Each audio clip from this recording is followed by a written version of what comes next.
এটা হচ্ছে একটা সুদের মেশিন এবং এটার মালিক আপনি নিজেও না।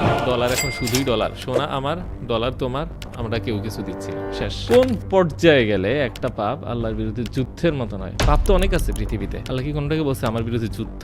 কিন্তু সে কি করে? সমান সমান টাকা ফেরত দেয় এবং বলে আপনি মুদারাবা সিস্টেমে বিনিয়োগ করছেন। চরম মিথ্যাচার যাকে বলে। এটা কিভাবে সম্ভব যে টাকা রাখার আগে আমি নিশ্চিত 10% প্রফিট হবে এবং তার কম্পিটিটর বলছে 9%? একশন পুরো দেশে কিন্তু হয়ে যাবে, কিন্তু দেশের অর্থনীতি কিছু বদলাবে না, আপনার ভাগ্য বদলাবে না। আপনার সিস্টেমটা এটা পুরো এগেনস্ট, একদম নতুন একটা সিস্টেম, পিওর 100% একটা হালাল সুন্দর সিস্টেম। সবচেয়ে বড় ব্যাপার কি, যে মানুষটা কোনোদিন মদ খাইতো না তাকে বোতল ধরাই দিয়ে বলতেছি কত টাকা প্রিন্ট হয়েছে আর কত টাকা ঋণ হয়েছে। আপনি দেখবেন যে বাংলাদেশে যে টাকা আছে তার চেয়ে বেশি ব্যাংক ক্রেডিট। এটা একটা মজার জিনিস যে আসলে আমরা অর্থনীতির বইতে এমনকি ক্লাস 5 থেকে পর্যন্ত কোনোদিন সুদের বিরুদ্ধে কিছুই পাই নাই। ছোটবেলা থেকে সুদ কষার অঙ্ক করছেন, জাকাত কষার অঙ্ক কিন্তু করেন নাই।